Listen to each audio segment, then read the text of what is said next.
अस्सलाम वालेकुम नाज़रीन, खबर से खबर में खुश आमदेद। मैं इफ्तिखार शिराजी। नाज़रीन, आइंदा माली साल का वफाकी बजट 10 जून को पेश किया जाएगा और इस दौरान IMF के वफद ने बजट के ब्लू प्रिंट पर इतफाक़ किया, लेकिन बातचीत को जारी रखने पर भी इतफाक़ हुआ है।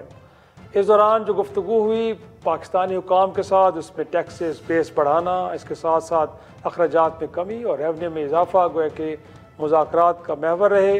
और आइंदा माली साल के दौरान हुकूमत वक्त की जानिब से जो तनख्वाहदार तबके को रिलीफ देना और साथ में रियल स्टेट के लिए कुछ गोया के टैक्सों में कमी जो के हवाले से तजवीज़ दी गई थी, आलमी मादियाती इदारे ने इससे कोई इतफाक़ नहीं किया, बल्कि बताया यह गया है कि आलमी इदारे की जानिब से कहा गया है कि अगर तनख्वाहदार तबके को रिलीफ देना भी है तो फिर बेहतर ये होगा कि बड़ी बड़ी पेंशन लेने वाले साबिक मुलाजमीन पे टैक्स नाफिज किया जाए। इस दौरान बताया ये भी किया है कि पावर डिवीज़न की जानिब से गोया कि GDP का 1% पावर सब्सिडीज़ के लिए मुख्तसर करने की तजवीज़ दी गई, जिससे IMF ने इत्तफाक नहीं किया। नाज़रीन, अगर देखा जाए तो इधर FBR ने भी मौजूदा माली साल का जो टैक्स टारगेट था 12.9 खरब रुपए उसे हासिल नहीं कर पाया और अगले साल के लिए भी बड़ा एम्बिशियस गोया कि 14.1 खरब डॉलर का 1 खरब रुपए का माजरत के साथ हदफ रखा गया है, जिसकी वसूली के इम्कानात बड़े कम नज़र आ रहे हैं। और इस दौरान अगर सूबों ने ज़री टैक्स का निफाज तो मुमकिन बनाया है, लेकिन ताजर दो स्कीम जो गुज़श्ता साल शुरू की गई थी वो बुरी तरह नाकाम हुई और छोटे ताजरों ने, जिनसे ये तवक्को की जा रही थी कि स्कीम के तहत 50 अरब रुपए देंगे, लेकिन सिर्फ 40 लाख रुपए जमा किए जा सके। लेकिन इस दौरान जो मुल्क का तनख्वाहदार तबका है उन्होंने कौमी ख़जाने में 437 अरब रुपए के टैक्स जमा कराए।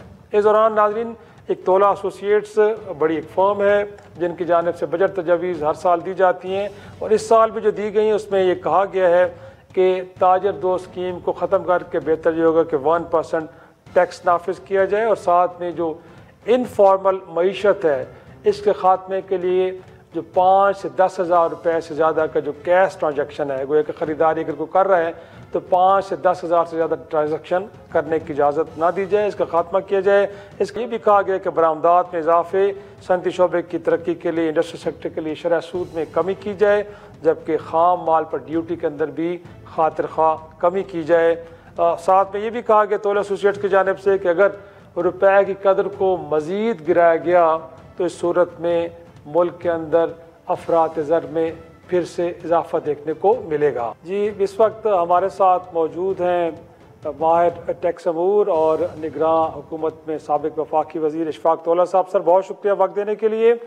सबसे पहले तो मेरा सवाल यही होगा कि इस बार का जो माली बजट है वो कितना चैलेंजिंग है हुकूमत वक्त के लिए, और मोर इम्पॉर्टेंटली क्योंकि हम IMF प्रोग्राम के नीचे हैं, लेकिन कुछ एरियाज़ में हम चीज़ों को एड्रेस करना चाह रहे हैं, तो हमें स्पेस अवेलेबल है कि जो हम कह रहे हैं वो सैलरीज क्लास को कुछ हमने रिलीफ देना हो, रियल स्टेट को या दीगर कुछ सेक्टर्स के हवाले से हम कुछ चाह रहे हैं कि जो तजावीज़ हमारी हैं IMF उसको तस्लीम कर ले, तो कितनी स्पेस अवेलेबल है आपके ख्याल में?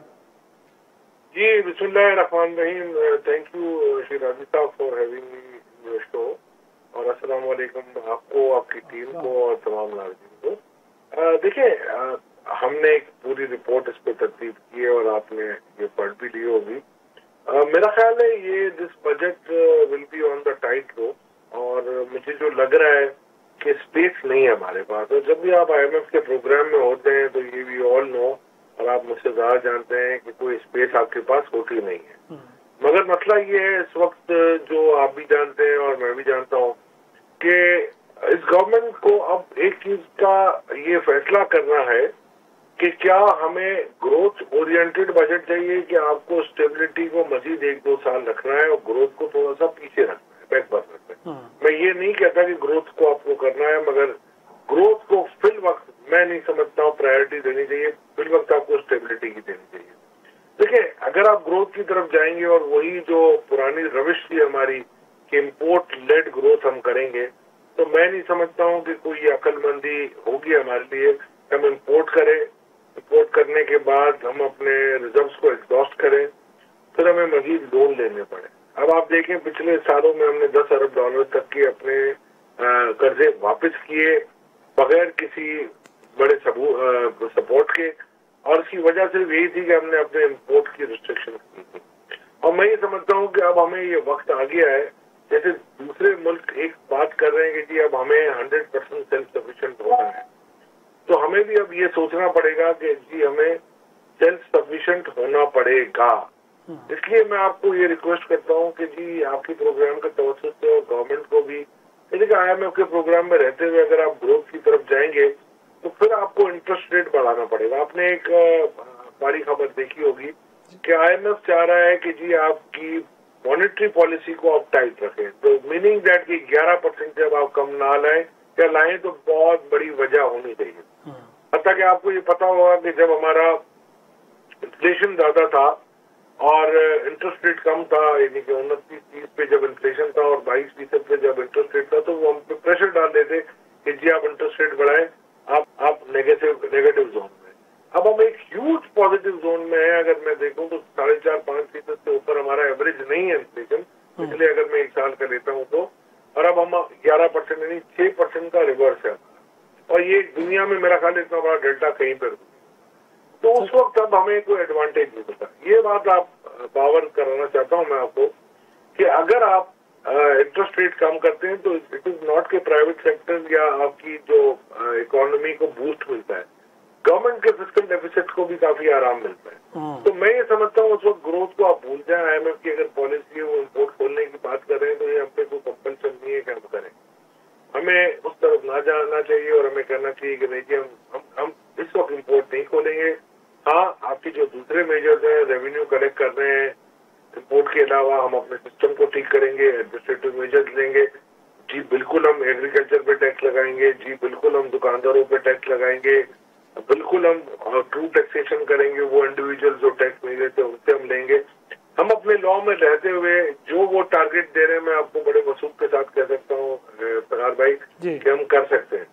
मगर अगर इस किस्म के डिक्टेशन लेने पड़ेंगे हमें तो बहुत मुश्किल हो जाएगी, बिकॉज कि आप ये मत भूलिएगा कि अभी आप एक वॉर लड़के आए हैं और आपकी वेस्टर्न बॉर्डर्स में भी आपको खतरा है, ईस्टर्न बॉर्डर में भी खतरा। तो ये हमें अब डिफेंस के एक्सपेंडिचर को बढ़ाना पड़ेगा। हमने अंदाजा लगाया 2800 अरब अगले साल की थी, बट मेरी टीम और मेरा एक यूनिफॉर्म अंदाजा था कि 2800, बट मेरा अपना पर्सनल व्यू अगर आप देखें तो ये 3000 को भी तजावज कर सकता है अगर थोड़ी सी इस किस्म की कोई और एक स्पेल चला वॉर का, तो फिर हमें 3000 से ऊपर। लेकिन इशफाक साहब, इनफैक्ट जो आपने डिफेंस बजट की बात की, ये गोया कि अगेन फिर हमारे पास फिस्कल स्पेस अवेलेबल है, क्योंकि ना तो अपने टैक्स बेस को बढ़ा सके और रिटेलर्स की तरफ हम गए थे कोई ताजब दो स्कीम लेके, बट उसका भी बहुत बुरा हाल हुआ। गोया कि कहा जा रहा है कि हार्डली 40 लाख रुपए हम उससे वसूल कर पाए, उसके मुकाबले में तनख्वाहदार तबका जो है वो कोई 433 बिलियन गोया के रुपए उन्होंने टैक्स कंट्रीब्यूट किया है। तो फिस्कल स्पेस आपको कहाँ लग रही है? हम तो जो सैलरीज क्लास को रिलीफ देना चाह रहे हैं, IMF के ऊपर सवाल उठा रहे हैं, तो डिफेंस के लिए तो बहुत कुछ चाहिए सर। इफ्तिखार साहब, बात यह है कि हमने एक रिपोर्ट तरतीब की थी 2023 के अंदर, उसमें सारा मैकेनिज्म था और ये जितने भी ताजिर हजरात थे हमारे बड़े भाई हैं, दोस्त हैं और इनसे बड़ा मेरा वास्ता पुराना भी रहा है, इनसे मैंने एग्री करा लिया था कि वो 1% ये देने के लिए तैयार थे अपने टर्नओवर का। अब तो 3 करोड़ जिनका था, हमने कहा छोटा ताजिर है, हम इनसे कोई सवाल नहीं करेंगे, आप 1% दे दें। यानी कि हमारा कहने का मकसद ये था कि जिसका टर्नओवर 3 करोड़ रुपए, 3 लाख रुपए टैक्स कम से कम दे दे, तो वो हम उनको कुछ कहने के लिए नहीं तैयार। अगर इनसे जो बड़ा है 3 करोड़ से ज्यादा इसका टर्नओवर है, वो मिनिमम टैक्स में आएगा, उनका कटेगा 1% ही, बट उनको पूरा रिटर्न फाइल करना पड़ेगा। उनको मैंने पूरा फैसिलिटेट कर दिया था और पूरी इसमें मेरी टीम बैठी थी जिसमें 3 FBR के मेंबर, 4 चीफ सेक्रेटरीज वगैरह सारे थे और सामने भी काफी उनके जो रहनुमा है वो सारे बैठे हुए थे, and they all have agreed. तो उससे हमें, मेरा ख्याल है 270 बिलियन उस वक्त आ रहा था, 2023 की मैं बात कर रहा हूँ, 22 के डेटा। तो आज तो दुनिया ही बदल गई है, 2 साल में इन्फ्लेशन भी आपका बढ़ा, फिर चले घटा रुका सब कुछ है, बट मैं सेफली कह सकता हूँ 300-400 बिलियन हम ले सकते हैं।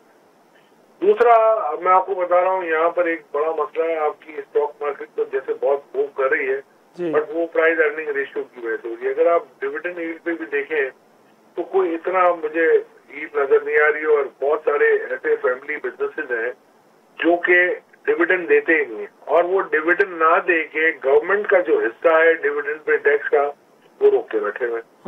तो हमने इनको यही कहा था, पहले भी कहा था, अब भी हम कह रहे हैं कि जी उनके डिविडेंड्स पे आप कम से कम एक काम करें, उनसे एडवांस ले लें कि यार चलो ठीक है, जब तुम डिविडेंड देखो तो एडजस्ट कर लेंगे। अब वो भी मेरा ख्याल है सोचने का। फिर दूसरा ये है कि अब आप कह रहे हैं जैसे ट्रू टैक्सेशन कि जी इफ्तिखार साहब के पास अगर से 10 करोड़ के एसेट्स हैं या 20 करोड़ के एसेट्स हैं, और वो अगर अपना टोटल समझ लें 22 लाख रुपए टैक्स पे कर रहे हैं, और अगर 1% में टैक्स उनके एसेट्स का लूं तो से इनका 20 लाख बनता है, तो इफ्तिखार साहब तो अपने हिस्से का दे रहे हैं। और दूसरी अगर अशफाक तोला के पास 50 करोड़ के एसेट्स हैं और मैं सिर्फ 20 लाख रुपए दे रहा हूं, तो मेरे हिस्से का टैक्स आप पे कर रहे हैं। तो उसकी हॉरिजॉन्टल इक्विटी के लिए ये बड़ी इनोवेटिव आइडिया थे जो कि लॉ के अंदर मौजूद है, लीगली टेनेबल है और हो सकते थे। बट जहां पर जो आपने पाकिस्तान में ना जो सबसे बड़ी इफ्तिखार भाई इतने अरसे में हमने जो स्पेशलिटी क्रिएट की है ना, हमने माफियाज क्रिएट किए। उनके बड़े डीप पॉकेट्स हैं, वो इतने डीप पॉकेट्स हैं कि they can buy anyone, they can inflict injury to anyone. किसी का भी मुंह बंद कराना हो, किसी को ओहदे से हटवाना हो, ये माफियाज हैं। तो ये माफिया हर जगह मौजूद। तो इनफैक्ट इसका मतलब है कि आपने अपनी बीमारी को डायग्नोज तो कर लिया है, बट उसकी ट्रीटमेंट की तरफ जाते हैं तो फिर माफियाज आगे आ जाते हैं। लेकिन जो आपने रिटेलर्स के हवाले से भी बात की कि 1% आप टैक्स लगा दें ब्लैंकेट, एक तो इनफैक्ट, और साथ एक और भी मित्तोल एसोसिएट्स की एक रिकमेंडेशन जो आपने मेरे ख्याल में डिप्टी प्राइम मिनिस्टर को भी पेश किए हैं, जिसमें कहा गया है कि जी ये अब ई पेमेंट्स की तरफ जाना चाहिए ताकि इकॉनमी डॉक्यूमेंट हो। गोया कि उस हवाले से फिर FBI की कैपेसिटी है कि आप कैश ट्रांजैक्शन को डिस्करेज करें। आपकी रिकमेंडेशन तो है कि 10,000 से ऊपर आप करने ना दें, तो ये मुमकिन हो पाएगा? बड़ी एम्बिशियस किस्म की एक रिकमेंडेशन है, इसके लिए FPR तैयार है सर? बेसिकली हम बात कर रहे हैं financial inclusion. FPR is supporting. देखिए FPR के सिस्टम में वही पेमेंट आएंगी जो पेमेंट हम करते हैं। मैं कैश करता हूँ, कैश आएंगी। जैसे POS अब वो लगा रहे हैं, उन्होंने आपको पता ना ई इनवॉइसिंग शुरू कर दी, तो ई इनवॉइसिंग के जरिए डेटा तो उनके पास आना है। अब मैं ये कह रहा हूँ कि कैश इकोनॉमी को FPR से शायद एक ताल्लुक होगा, बट इतना नहीं होगा। मगर एक एक्चुअली हमारे पास जो सबसे बड़ा एक मॉडस ऑपरेंडी होगा और सबसे बेहतर हमारे पास तरीका होगा कि हमारे पास एक बहुत ही बड़ा सिस्टम बना हुआ है जिसको हम कहते हैं रास्ट सिस्टम। ये रास्ट सिस्टम वो है जो स्टेट बैंक ने बनाया है, इनका गेटवे है। और अगर अब जैसे आप अगर हमारे नेबरिंग कंट्री में देखें, उन्होंने भी एक सिस्टम बनाया है, और इवन आप देखेंगे तो उनके नारियल पानी बेचने वाले के पास भी बारकोड है, और इवन फकीरों के पास भी गले में बारकोड लटका के बैठे हुए। तो हम भी उसी सिस्टम को लेके चल सकते हैं।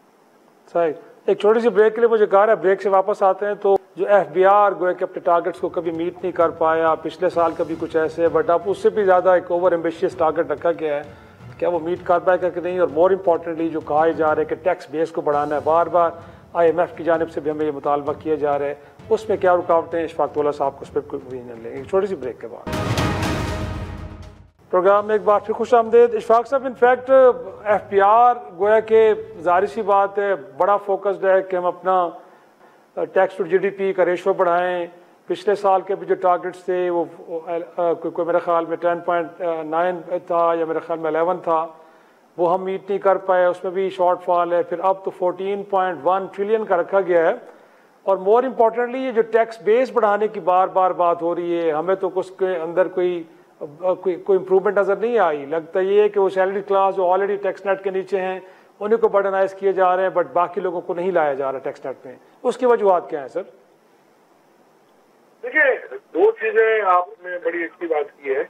एक आपने मुझे कहा कि जी टैक्स बेस बढ़ाने की बात है, तो ब्रॉडनिंग का टैक्स बेस के लिए काफी चीजें ऐसी होती हैं जो हमें देखनी पड़ती है, और उसमें आप देखेंगे तो वो आप कंप्यूटराइजेशन या सिस्टमाइजेशन थ्रू ऑटोमेशन करेंगे तो होता है। उसके लिए सबसे बड़ी जो चीज आपको चाहिए वो ये चाहिए कि आपके पास डेटा माइनिंग हो और आर्टिफिशियल इंटेलिजेंस का आप इस्तेमाल करें, और उसी तरीके से आप करप्शन खत्म करेंगे।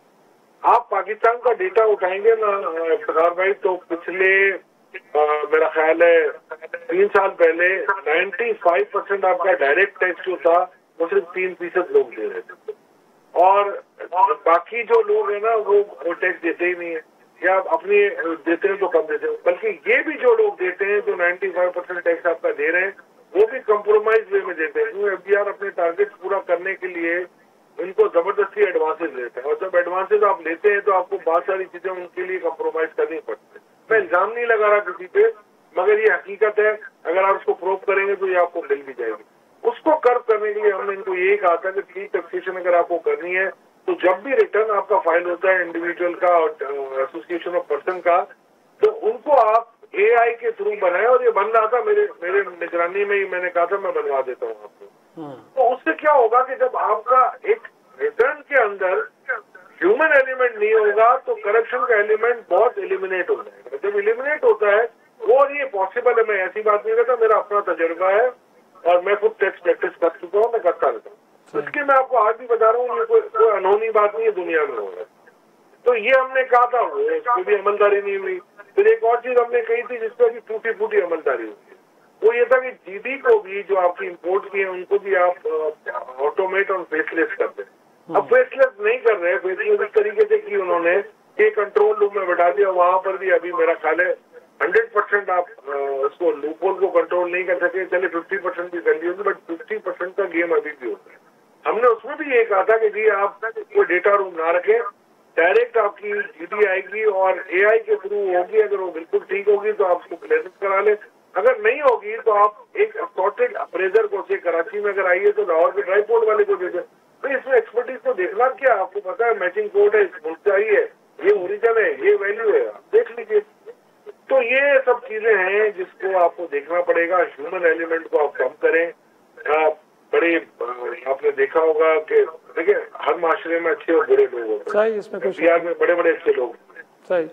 लेकिन इशफाक साहब ये भी बताएगा कि क्या इस इंटरेस्ट रेट के साथ हम इंडस्ट्रियल ग्रोथ की तरफ भी जा सकते हैं, या again export led industrial growth के लिए हमें इंटरेस्ट रेट को नीचे लाना पड़ेगा? उस हवाले से आपकी क्या अंडरस्टैंडिंग है, और क्या हुकूमत वक्त इन चीज़ों को भी कंसीडर कर रही होगी? क्योंकि जाहिर सी बात है, एक तो बैलेंस ऑफ ट्रेड को हमने मेंटेन करना है, डॉलर्स बचाने हैं, अपने एक्सपोर्ट्स को बढ़ाना। हमारा बड़े उड़ान पाकिस्तान में तो हमने बड़े एक एम्बिशियस टारगेट्स रखे हैं। तो उस हवाले से भी कुछ आपको लगता है कि होमवर्क हो रहा होगा, कर रही है हुकूमत वक्त?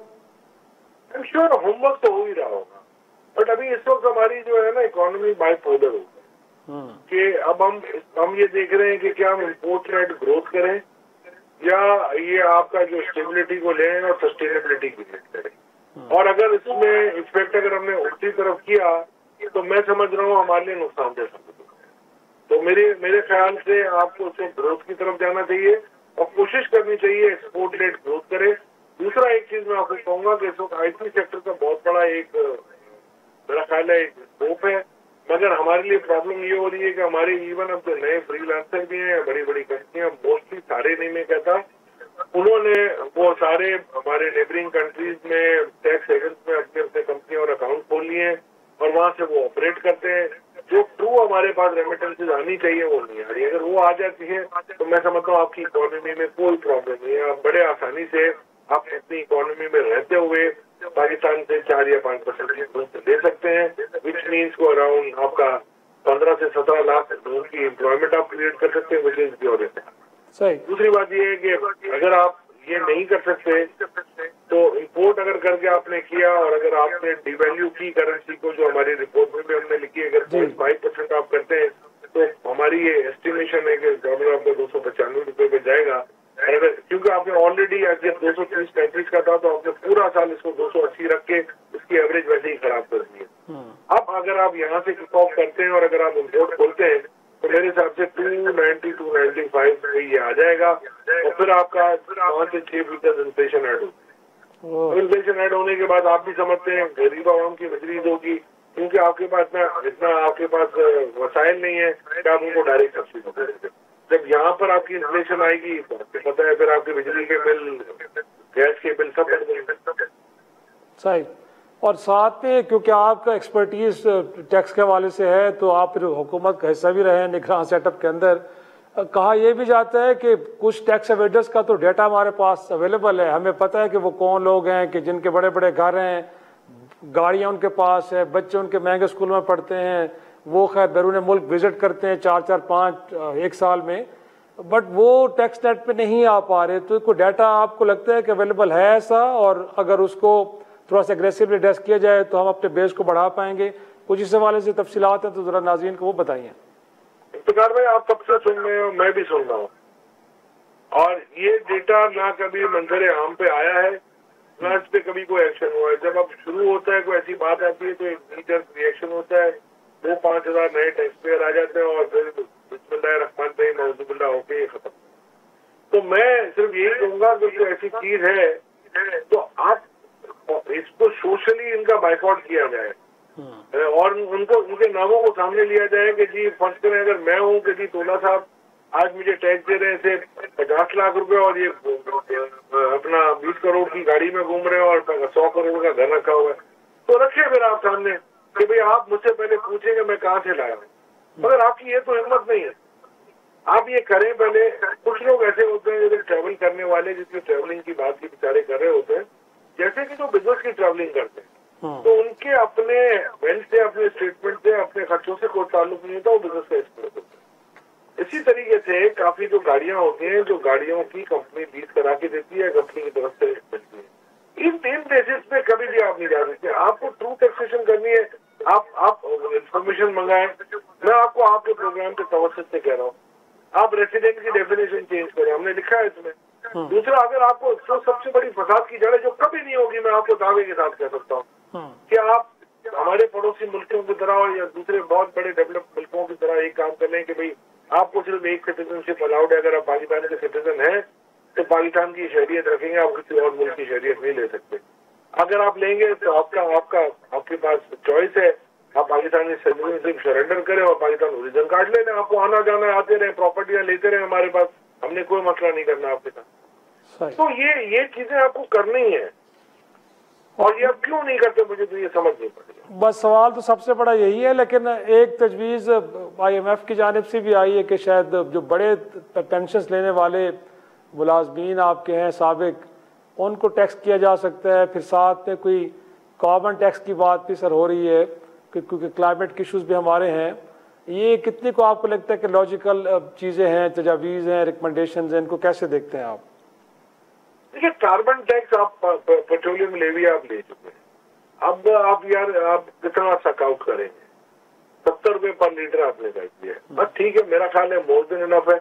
आप इंस्टेड ऑफ की ब्रॉडनिंग द टैक्स बेस और मिल्किंग दी ओल्ड काउ कर रहे हैं आप, तो ये तो एक हद तक नहीं चलेगा। आप क्लाइमेट टैक्स भी किसको मुझको आप पे लगेगा, ये भी इनडायरेक्ट टैक्स होगा। डायरेक्ट टैक्स तो अगर करने जाएंगे तो फिर वही तकलीफ।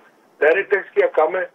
अब जो प्राइवेट इंडिविजुअल है अदर देन सैलरीड क्लास, वो 49.5% दे रहा है। आप ये सोच रहे हैं आप कि जी आप 10% ले रहे हैं, मैक्सिमम रेट 45% है। अगर वो कॉल करता है सुपर टैक्स में तो 60% पे आ जाता है। तो ये किस मुल्क में दुनिया में होता है कि इस किस्म की फैसिलिटीज आप कंपेयर करें और इस किस्म का रेट कंपेयर करें? तो क्या IMF का दिमाग नहीं है या हमारे पॉलिसी मेकर्स का दिमाग नहीं है कि एक शख्स अरबों का फॉर्म लेके चलता है और वो कहता है जी मैं मर गया, मैं लूट गया, मैं बर्बाद हो गया। एक शख्स खरबों की जमीनें लेके बैठा हुआ है, बोलता है मैं लूट गया, मैं मर गया, मैं बर्बाद हूँ। तो यार कहीं तो एक्विटी क्रिएट करें आप। हॉरिजॉन्टल एक्विटी जब तक क्रिएट नहीं करेंगे, टैक्सेशन सिस्टम नहीं चलता, फिर क्या होगा? फिर हम भी चले जाएंगे, आप भी चले जाएंगे, हर कोई चला जाएगा, तो टैक्स कौन देगा? तो सिर्फ कहने का मकसद मेरा ये है कि आप एक्विटी क्रिएट करें। अब एग्रीकल्चर टैक्स, मुझे किसी ने बड़ा फीता उस दिन काटा कि जी कहते हमने एग्रीकल्चर टैक्स इंट्रोड्यूस करा। जो भाई इंट्रोड्यूस तो था, बट इसकी इम्प्लीमेंटेशन क्या है, उसकी करेक्शन क्या है? Less than 1%। आप मुझे एक बात बताएं, आप जरा डेटा तो उठा के देखिए चारों प्रोविंसेस का। आपने लगा दिया, चलो आपने लॉ भी बना दी, बट उस लॉ का क्या फायदा जो इन्फोर्स ना हो? उस लॉ का क्या फायदा जो हिल्डिंग ना हो?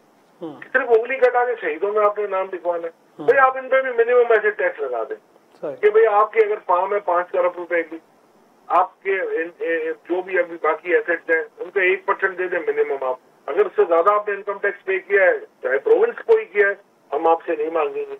तो ये तो कोई बात नहीं। और यहाँ पर कंपनी इधर कंपनी खोले जा रहे हैं लोग, घरों में डिविडेंड 90-95% शेयर होल्डिंग होती है। एक कंपनी की दूसरी कंपनी में होल्डिंग है, वो होल्डिंग कंपनी बन जाती है, डिविडेंड देते नहीं है, और वो फिर आपका पैसा रुका हुआ है। ट्रिलियंस ऑफ रुपीज का रिजर्व पड़ा होगा कंपनीज के पास। बहुत शुक्रिया अशफाक तौला साहब। जी जी जी जी लास्ट दो दफा आपने लीगली आपने उनको बताया, मैं इसको लीगल सोल्यूशन दे के निकला हूँ, तो एक लॉबी आ गई, इसने बोला this is the red line, what can we do? यकीनन यकीनन यही माफियाज और यही वो पॉकेट्स हैं कि जिनको एड्रेस करने की जरूरत है। तो इसका मतलब यही है कि हमें अपनी बीमारियों का पता है और उसके रास्ते में जो रुकावटें हैं उनको दूर करना बड़ा ज़रूरी है। बहुत शुक्रिया अशफाक तौला साहब, बड़ी वजाहत से बता रहे थे कि अगर हमने IMF प्रोग्राम के नीचे भी आगे बढ़ना है तो किन किन एरियाज़ को एड्रेस करना हमारे लिए बड़ा ज़रूरी है। नाज़रीन, एक छोटा सा ब्रेक लेंगे और ब्रेक के बाद कुछ दीगर मौज़ूआत के ऊपर गुफ्तगू करेंगे। प्रोग्राम में एक बार फिर खुश आमदेद। हमारे साथ मौजूद हैं साबिक वफाकी वज़ीर और तहरीक इंसाफ के रहनुमा फवाद चौधरी साहब। सर बहुत शुक्रिया वक्त देने के लिए। सर कल स्टेटमेंट बल्कि आज मेरे ख्याल में आई बैरिस्टर अली ज़फ़र साहब की, कि जिसमें वो फरमा रहे हैं कि अब इमरान खान साहब कह रहे हैं कि अगर इस्टेब्लिशमेंट ने बात करनी भी है तो बरह रास्त उनसे की जाए, अब बिलवास्ता नहीं होगी, क्योंकि माजी में तुम देखते रहे हैं कि तहरीक इंसाफ के बाकी लोगों के ज़रिए एंगेजमेंट होती रही है। बट ये जो सोच में बदलाव ये है और फिर ये है कि बरह रास्त तो गुफ्तगू का कह रहे हैं, आपको क्या लग रहा है, इसकी क्या वजूहत हो सकती है चौधरी साहब? शनाज साहब, ये तो खैर ब्रेक चलता रहता है, इनडायरेक्ट भी होती रहती है बातचीत, ज़ाहिर डायरेक्ट भी जो है वो बातचीत हो जाए कोई हर्ज नहीं है। लेकिन आम तौर पे जहाँ टेम्परेचर इतने ज़्यादा हों, बरह रास्त बातचीत का कोई इतना फ़ायदा होता नहीं है। हमने पहले भी देखा कि जब PTI की PMLN और पीपल्स पार्टी से बातचीत हुई तो वो कोई इतनी फ्रूटफुल साबित नहीं हुई। इसलिए बरह रास्त बातचीत से पहले मैं तो यही समझता हूँ कि तहरीक इंसाफ को इस वक्त बातचीत से कहीं ज़्यादा अपोजिशन अलायंस पे फोकस करना चाहिए, और उनको ये चाहिए था कि एक अलायंस बनता जिसमें मौलाना फजलुर रहमान, जिसमें हाफिज नईमुर रहमान साहब, शाहिद खकान अब्बासी साहब, महमूद अजरजई, राजा नासिर अब्बास, ये सारे लोग जो हैं PTI के साथ बैठ के मुज़ाकरात का हिस्सा बनते। तो इसका फ़ायदा ये था, देखिए कि इन लोगों के साथ जो टेम्परेचर है वो उतना नहीं बढ़ा हुआ जितना PTI के साथ बढ़ा हुआ है, तो आपकी बातचीत आगे बढ़ सकती थी। PTI में जो सबसे बड़ा इस वक्त मेरे ख्याल में जो प्रॉब्लम है वो ये है कि जी जी जी जी जी आप बात कर कंप्लीट कीजिएगा, मैं सवाल उसके बाद आप जी PTI में जो इस वक्त सबसे बड़ा मसला है वो ये है कि कोई पॉलिटिकल स्ट्रेटजी जो है वो हमें नज़र नहीं आती, लिहाजा उसकी वजह से प्रॉब्लम्स आते हैं। मिसाल के तौर के ऊपर आप देखें, आप कोई इंटरनल प्रेशर नहीं क्रिएट कर सके, आप कोई एक्सटर्नल प्रेशर जो है लॉबी जो उसको कंक्लूड नहीं कर सके, उसके बाद आप अपोजिशन अलायंस जो है वो नहीं बन सका। मतलब ये तो खैर चले बड़ी बातें हैं, छोटी सी बातें भी अगर आप देखें, सारी पार्टी वकीलों के पास है, आपका सेंट्रल सेक्रेटेरिएट बंद है, कम से कम आप अपना सेंट्रल सेक्रेटेरिएट ही पेशावर में जाके खोल लेते। आपका जो एक आइन है ऑलमोस्ट वो सस्पेंडेड है, आप उसके ऊपर ही उतनी देर में अमल जो है वो करवा लेते, कोई तंजीमें बना लेते, कोई बॉडीज बना लेते अपने आइन के मुताबिक। तो आप देखेंगे उसमें कोई ऐसा कोई नजर नहीं आता कि बाहर को लीडरशिप मौजूद है जो कि पार्टी को थोड़ा बहुत भी चला सके। तो इमरान खान की जो उम्मीदें हैं पार्टी के साथ वो पूरी हो ही नहीं सकती थी, वो हो भी नहीं रही हैं। So that's, I mean, the distance between politics and PTI is extremely wide. उसको कैसे कम करें ये सोचने की बात है। सही, लेकिन ये जो आपने अपोजिशन अलायंस की बात की, इस पे तो मैं सवाल आगे जाके करना चाहूँगा, लेकिन फिर अगेन मैं जो पहला सवाल आपसे किया था उसमें कहीं ऐसा तो नहीं है कि खुद अब इमरान खान साहब अपनी पार्टी के लोगों पे ट्रस्ट नहीं कर रहे, क्योंकि पिछले अरसे के अंदर गुफ्तगू हुई लेकिन फ्रूटफुल साबित नहीं हुई। शायद उनको लग रहा हो कि उनको भी कहीं एक तरह से डिसीव किया जा रहा है, एक्चुअल बात नहीं बताई जा रही, तो तभी वो बरह रास्त गुफ्तगू करना चाह रहे हैं। तो पार्टी पे मिसट्रस्ट भी इसका एक वजह हो सकती है आपके ख्याल में? देखिए, सच्ची बात तो ये है कि जब आपने पार्टी की लीडरशिप जो है वो बिल्कुल ऐसे पॉलिटिकल नॉविसेस के हाथ में देंगे और ये एक्सपेक्ट करेंगे कि वो कोई बहुत बड़ा मिरेकल कर दें, तो जाहिर है वो तो मुमकिन नहीं है। खान साहब का देखें ना, असल तो जो हैंडीकैप है इस वक्त वो तो ये है कि एस्टैब्लिशमेंट ने जो पार्टी का काडर था वो तो खत्म कर दिया, हम सारे लोगों को कुट मार के निकाल दिया, जेलों में डाल दिया। उसके बाद जो लोग आए हैं उनका तो पॉलिटिकल ना एक्सपीरियंस है, ना कोई अपना कोई कद है कि वो कुछ इस मामले को आगे बढ़ा सकते, चला सकते। लिहाजा वो एक प्रॉब्लम हो गई है मेरे नज़र में। अब भी अगर खान साहब जो हैं वो एक ऐसी कमेटी की तश्कील करें जो कि बराबरी की सतह पर बात कर सके, मौलाना फजल रहमान साहब को इंगेज कर सके, अपने खाकान नवासी साहब को इंगेज कर सके, हाफिज नईम रहमान साहब को इंगेज कर सके, और फिर इनके साथ जो है वो आप मुमकिन होगा कि आप हुकूमत और इस्टेब्लिशमेंट के साथ जो है वो राब्ते बहाल भी करें और उनसे फिर रिलीफ भी लेने की कोशिश करें। अच्छा जोसेफ, साथ में मैं कुछ ये भी कुछ हमें समझाइएगा कि क्या इस वक्त हालात इस बात का तकाजा करते हैं, इमरान खान साहब की ख्वाहिश अपनी जगह पे कि वो गुफ्तगू करना चाह रहे हैं, पैगाम भी भिजवा दिया, बट मौजूदा सूरत हाल ऐसी लगती है आपको कि ज़रूरत है इस्टेब्लिशमेंट को कि वो इमरान खान साहब को इंगेज करे? और फिर मोर इम्पॉर्टेंटली खान साहब बार बार ये कहते हैं कि जब तजाद करे तो कुछ मांग नहीं रहे, बाकी तो वो चाह रहे हैं कि शायद 2024 में उसका मैंडेट चुराया गया वो वापस किया जाए, मखसूस नशिस्तें उनको दे दी जाएँ। तो बकौल राना सनाउल्लाह साहब के अगर सब कुछ हमने उनको देना, इसका मतलब है कि हुकूमत हम उनको दे दें फिर हम घर चले जाएं। तो ये पॉइंट ऑफ डिस्कशन होना क्या चाहिए अगर गुफ्तगू होती भी है तो? देखिए ना, मेरा ख्याल यह है कि दो ही बातें हैं जिनके ऊपर असल डिस्कशन है। एक डिस्कशन ये है कि अगले इंतखाबात जो हैं पीटीआई कहेगी कि 6 महीनों में होने चाहिए, हुकूमत कहेगी कि नहीं 3 सालों में होनी चाहिए। तो ये जो 24 महीने का गैप है ये एक सब्जेक्ट ऑफ डिस्कशन है कि इस पे कहाँ पे जो है वो बात खत्म होती है। दूसरा ये है कि जो स्पेस देनी है, जिसके लिए मैं समझता हूँ और मैंने खान साहब से जो है वो अर्ज भी की है कि पीपल्स पार्टी और नून का इन मुज़ाकरात में होना इसलिए ज़रूरी है कि वो ही असल पार्टीज हैं जो इस खदशे का इजहार करती हैं बार बार कि तरीके इंसाफ अगर इक़्तिदार में आएगी तो वो इंतकामी कार्रवाइयाँ करेगी। लिहाजा वो जाहिर है कि हर मुमकिन कोशिश कर रहे हैं कि पीटीआई को मौका ना मिले। लिहाजा ये स्पेस पीटीआई ने उनको देनी है कि हम अगर इक़्तिदार में आते हैं तो इंतकामी कार्रवाइयाँ नहीं होंगी, बल्कि हम एक सिस्टम जो है वो बेहतर कर रहे हैं। देखिए ना, एक शराजत, चूँकि आप बहुत तवील अरसे से सियासत को कवर करते हैं, देखते हैं, हमारे यहाँ जो मॉडल रहा है वो यही है कि अपोजिशन इंतज़ार करती है कि कब फौज की और हुकूमत की लड़ाई हो, उसके बाद अपोजिशन फौज के साथ मिलके तो हुकूमत को छुरा मार दे। ये 76 साल का मॉडल है जो पाकिस्तान में चल रहा है। हमें इस मॉडल को तब्दील करने की ज़रूरत है और ये नामुनासिब बात होगी कि हम ये उम्मीद करें कि एस्टैब्लिशमेंट जो है वो हमारे साथ मिल जाए और इस हुकूमत को जो है उसका गला काट दे, बल्कि हमें एक ऐसा सिस्टम क्रिएट करना चाहिए जो फेयरनेस के ऊपर जिसकी बुनियाद। सही। और इनफैक्ट आपको जो मैंने ये सवाल किया कि इस वक्त ज़रूरत महसूस करेगी इस्टेब्लिशमेंट, और उनका आपको लगता है कि मूड होगा कि वो बराह रास्त तहरीक इंसाफ जो उसकी आला क़यादत को एंगेज करें, उनके साथ बैठे गुफ्तगू करें?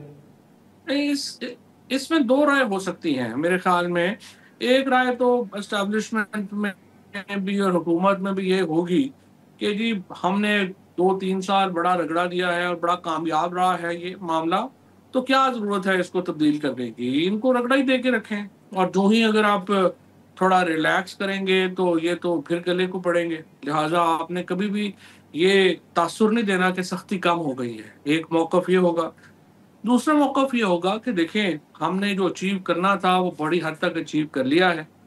हमने जो एक समझिए कि हमारे कंट्रोल से बाहर होती हुई चीज़ें थी वो हमने कंट्रोल करनी है, और अब ये मौका है कि हमें मुल्क के अंदर जो पॉलिटिकल वैक्यूम है उसको देखते हुए इमरान खान से बातचीत करनी चाहिए और एक फ्रेमवर्क में हमें जो है वो लाना चाहिए।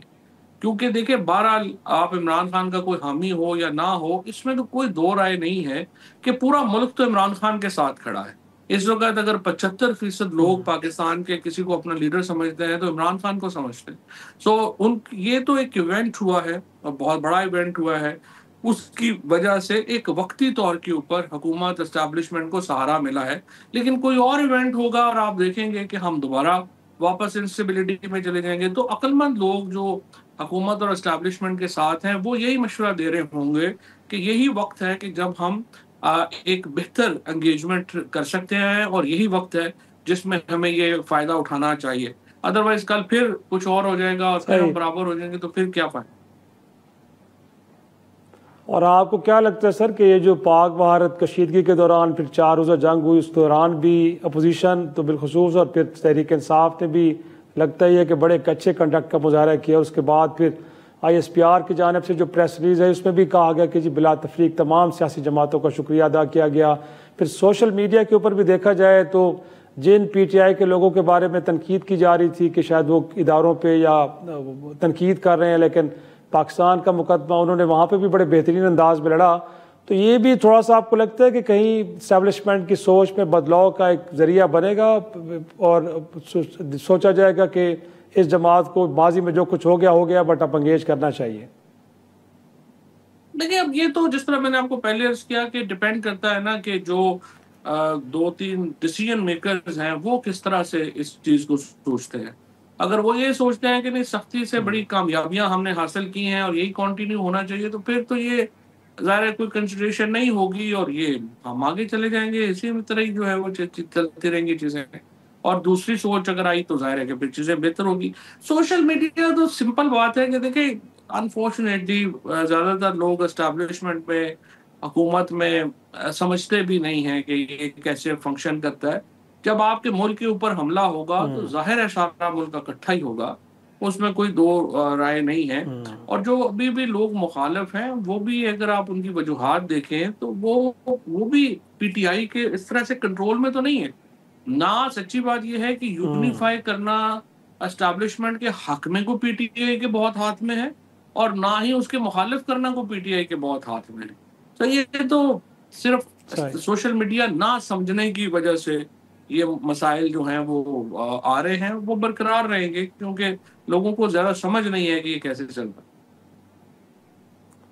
तो और जोसेफ अगर इनफैक्ट अगर डायलॉग टेबल नहीं सजती, गुफ्तगू नहीं होती हुकूमत की सतह पे इस्टेब्लिशमेंट के साथ, तो फिर तहरीक इंसाफ के पास ऑप्शन क्या, गोया कि दोबारा सड़कों पे आने का ऑप्शन बाकी है? अगर है तो क्या कारकुन रिस्पॉन्ड करेंगे क़यादत की कॉल पे? आपको लगेगा कि फिर हम एक बड़ा पुलगीर एहतजाज देखेंगे या इसके इम्कानात अब आपको कब नज़र आ रहे हैं?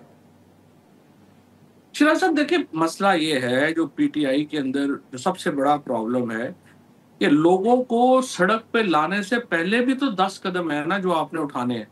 आपने अगर आप अलायंस बना पाएंगे, आपके साथ पार्टियां जुड़ेंगी, आप उससे फियर फैक्टर जो है वो खत्म होगा। फियर फैक्टर खत्म होगा और जो आपके लाखों लोग आपके हमायती हैं वो अनलॉक होंगे और वो बाहर निकलेंगे। आपको तंजीम चाहिए लोगों को बाहर निकालने के लिए। ये सारे इकदाम की तरफ कोई तवज्जो नहीं आती और रोजाना एक बयान किसी ना किसी का आ जाता है कि जी बस आप लाखों लोग जो है वो लोग निकल के आ जाए। इस तरह थोड़ा लाखों लोग निकलते हैं। आपको एक अगर एक सिस्टम्स ही नहीं है आपके पास, तो आप तो एक हादसे का इंतजार कर रहे हैं ना। हादसा कुछ हो जाए, ट्रम्प साहब के जहन में रात को कुछ आ जाए और वो अगले दिन कर दे तो फिर फायदा हो गया। अगर ये अपना आपका कोई खुदा न खासा कोई जिस तरह से अरब स्प्रिंग हुआ था, कोई वाकया हो गया और उस पे ऊपर लोग निकल आए, जाहिर है कि इस तरह के आप बिल्कुल एक अनस्टेबल सोसाइटी है तो कुछ भी हो सकता है, ये अच्छी बात नहीं है। लेकिन अगर आप हादसे के ऊपर बैठे हुए हैं, कोई हादसा होगा तो वो फिर हो जाएगा, तो ये तो कोई अच्छी मेरे ख्याल में हिकमत अमली नहीं है। Because hope is always a bad strategy. आपने तो अपनी स्ट्रेटजी बनानी है और स्ट्रेटजी अगर आपने तहरीक भी चलानी है तो भी आपको पोजीशन अलायंस चाहिए, आपने बातचीत करनी है तो भी आपको पोजीशन अलायंस चाहिए। आप अकेले क्या कर लेंगे?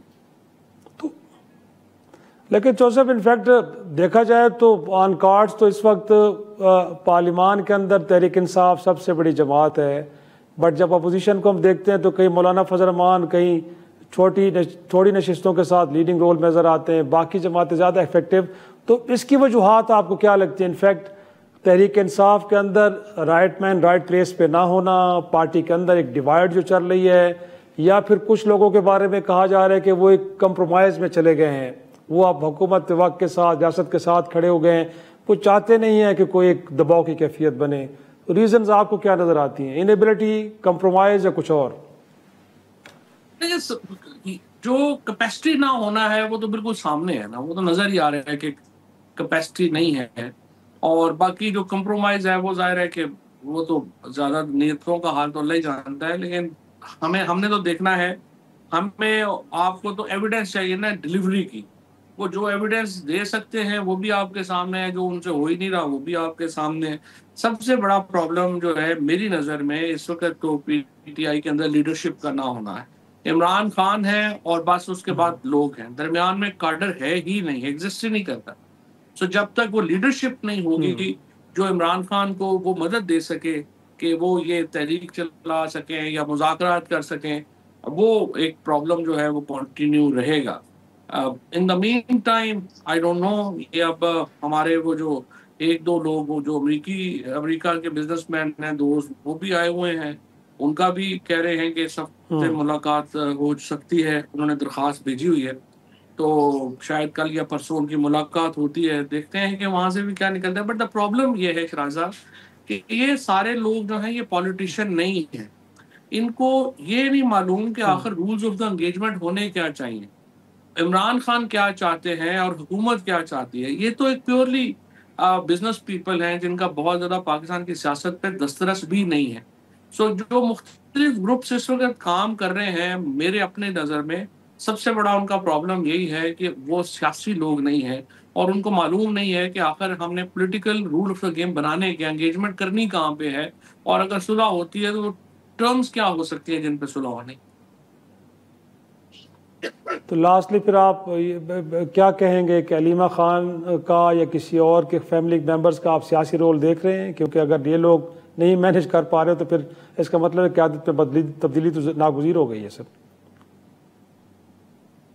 देखिए जी, मेरी नज़र में और देखना चाहते हैं और देख लें, लेकिन सच्ची बात यह है कि मुझे नहीं यकीन कि इस लीडरशिप से कोई डिलीवरी मुमकिन है, और जो इमरान खान चाहते हैं उनकी उम्मीदों के ऊपर ज़रा भी पूरा उतरने का इनकी कोई एबिलिटी होती तो अब तक जो है कुछ ना कुछ सामने आ चुकी होती, लेकिन मेरी नज़र में इनका कोई वो नहीं है। खान साहब को 2 साल अंदर इतनी ज़्यादा पॉपुलैरिटी शायद कायद-ए-आज़म मोहम्मद अली जिन्ना ने शायद इस मुल्क में जो है उन्होंने एक्सपीरियंस की होगी, उनके अलावा तो कोई और लीडर पास भी नहीं है इस पॉपुलैरिटी के। तो इसके बावजूद 2 साल से इमरान खान जेल में है, और ये बहुत बड़ा एपिक पॉलिटिकल फेलियर है मेरे ख्याल में। और अनफॉर्चुनेटली लीडरशिप जो है कुछ डिलीवर नहीं कर पाई, और जो मैं देखता हूँ, जो कैपेसिटी का अंदाजा लगाता हूँ, कंडक्ट देखता हूँ, मुझे नहीं लगता कि ये लीडरशिप जो है वो कुछ डिलीवर कर भी पाए। बहुत शुक्रिया फवाद चौधरी साहब, बड़ी तफसील से बताया कि तहरीक इंसाफ के प्रॉब्लम्स क्या हैं, और अगर गुफ्तगू होती भी है किसी सतह पे तो फिर किस कंडक्ट का मुजाहरा करना चाहिए। एक छोटा सा ब्रेक नाज़रीन, ब्रेक के बाद कुछ जिक्र करेंगे फ़लस्तीन की सूरत हाल का कि जो पिछले 2.5 माह से मुहासरे में हैं गज़ा के लोग, और वहाँ पे अब हर तरफ मौत ही मौत के मनाजिर देखने को मिल रहे हैं, लेकिन आलमी बरादरी इस मामले पे खामोश है। क्यों खामोश है? एक छोटी सी ब्रेक के बाद डिस्कस डिबेट करते हैं। प्रोग्राम में एक बार फिर खुश आमदेद नाजरीन। प्रोग्राम के आखिरी हिस्से में कुछ जिक्र करते हैं फ़लस्तीनी अवाम का कि जो 7 अक्टूबर 2023 से इसराइली जहरीत का शिकार हैं। इस दौरान 50,000 से ज़ायद फ़लस्तीनी शहीद जबकि इससे कहीं ज़्यादा ज़ख्मी हो चुके हैं। नाज़रीन, इस दौरान इसराइली वज़ीर-ए-आज़म ने गज़ा पर मुकम्मल कंट्रोल का हासिल करने का ऐलान किया है। इस दौरान गुज़श्ता कमोबेश 2.5 माह की नाकाबंदी के दौरान फ़लस्तीनी अवाम इसराइली बमबारी के साथ ग़िज़ाई किल्लत के बायस भी फाका कशी से ज़िंदगी की बाजी हार रहे हैं। अक़वाम मुत्तहिदा के सेक्रेटरी जनरल एंटोनियो गुतेरेस ने गज़ा की मौजूदा सूरत हाल को जंग का ज़ालमाना तरीन मरहला करार दिया है। नाकाबंदी से गज़ा की 21 लाख की आबादी इंतहा दर्जे की ग़िज़ाई किल्लत का शिकार है। बच्चे खुराक और अद्वियात ना मिलने से जाँ बहक हो रहे हैं। इस दौरान मीडिया सूरत हाल को दुनिया के सामने रख रहा है, और इस बारे में BBC की एक रिपोर्ट के मुताबिक जंग की बर्बरियत बढ़ती जा रही है।